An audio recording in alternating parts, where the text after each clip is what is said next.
Kabar mengejutkan kembali mengejutkan jagat sepak bola Asia Tenggara. Federasi Sepak Bola Seluruh Indonesia atau PSSI secara resmi mengakhiri kerjasama dengan legenda Belanda Patrick Kluivert sebagai pelatih kepala Timnas Indonesia Senior U23 dan U20. Keputusan dramatis yang diumumkan pada Kamis 16 Oktober 2025 ini menjadi penutup dari era singkat Kluivert yang hanya berlangsung sekitar 9 bulan.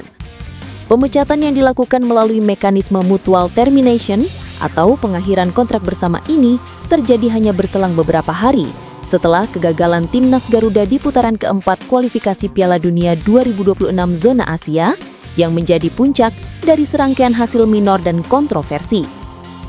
Tak hanya itu, gelombang reaksi dari tokoh-tokoh kunci sepak bola ASEAN, mulai dari Thailand, Vietnam, hingga Malaysia, secara kompak menyuarakan satu tuntutan: kembalikan Shin Tae-yong. Patrick Kluivert yang diperkenalkan sebagai suksesor Shin Tae-yong pada 8 Januari 2025 hadir dengan ekspektasi setinggi langit. CV yang menterengnya sebagai mantan bintang Barcelona dan striker ikonik Belanda diharapkan mampu mendongkrak Indonesia ke level dunia. Namun kenyataan di lapangan berbicara lain. Dari total 8 pertandingan di bawah kepemimpinannya, Timnas Indonesia hanya mencatatkan 3 kemenangan, 1 hasil imbang, dan menelan 4 kekalahan. Rasio kemenangan yang hanya sekitar 37,5% ini dinilai sangat jauh dari harapan. Puncak mengecewakan publik terjadi di fase krusial kualifikasi Piala Dunia 2026. 2 kekalahan beruntun dari Arab Saudi dan Irak membenamkan mimpi Indonesia untuk melaju ke turnamen akbar. Tim Garuda harus puas finish sebagai juru kunci grup dengan 0 poin. Kontroversi yang menjadi bumerang. Kluivert tidak hanya digugat karena hasil, tetapi juga karena kebijakan dan sikapnya. Beberapa keputusan teknis menuai kritik keras. Eksperimen taktik. Pelatih asal Belanda ini dianggap terlalu sering melakukan eksperimen taktik dan rotasi pemain, bahkan menempatkan pemain di luar posisi terbaiknya. Inkonsistensi ini merusak fondasi dan kimia tim yang sebelumnya dibangun secara kokoh. Isu pemain kunci. Ketidakjelasan peran beberapa pemain naturalisasi andalan seperti Justin Hubner dan Iver Jenner serta pencoretan pemain tanpa alasan yang jelas dari skuad ini memicu pertanyaan besar. Insiden pasca laga.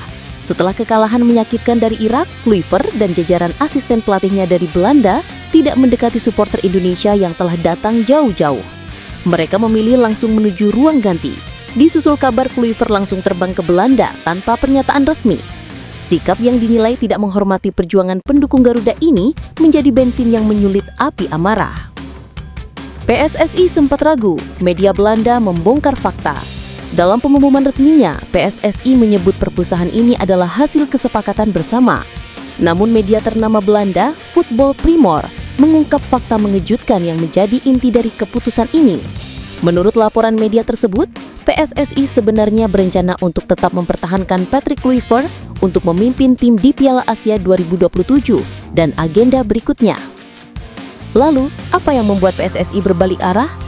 Football Primor secara eksplisit menuliskan bahwa faktor penentu utama adalah tekanan besar dari media dan pendukung tanah air.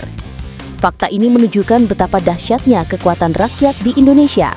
Kemarahan publik atas target kegagalan dan sikap pelatih telah menjadi kekuatan politik yang tidak bisa diabaikan oleh PSSI di bawah kepemimpinan Erick Thohir. Reaksi keras dari Thailand, Vietnam, dan Malaysia. Keputusan PSSI memicu reaksi besar dari tokoh-tokoh sepak bola Asia Tenggara. Secara menarik, tanggapan mereka secara kolektif mengarah pada satu nama, Shin Tae-yong.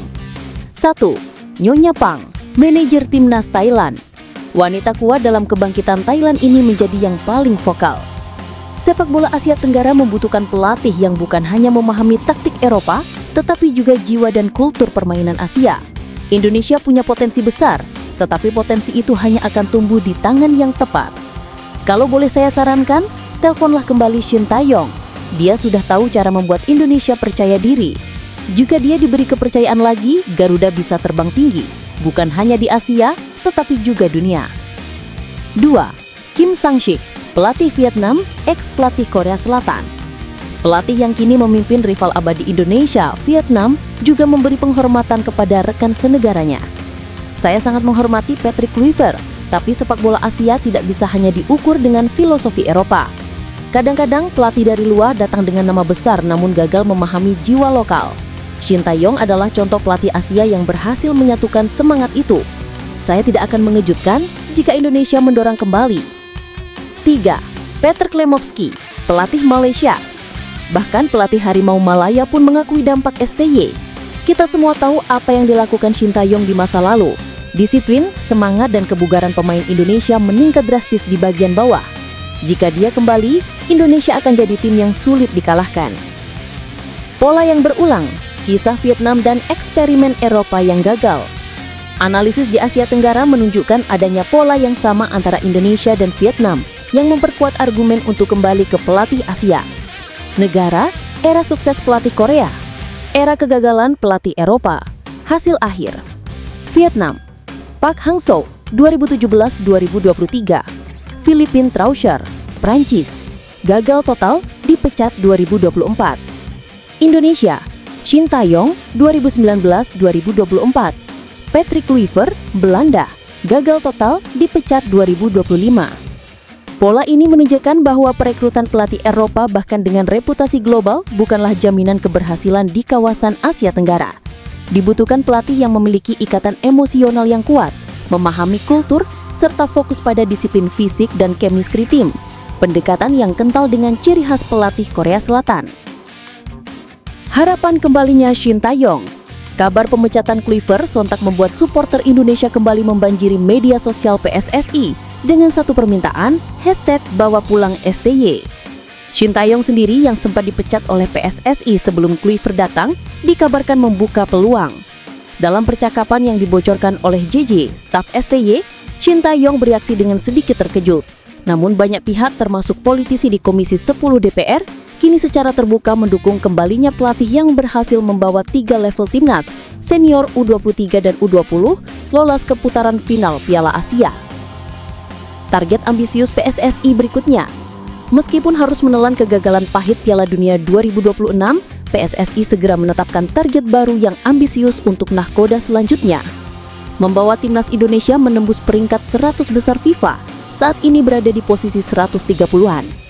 Tampil kompetitif dan lolos dari fase grup Piala Asia 2027.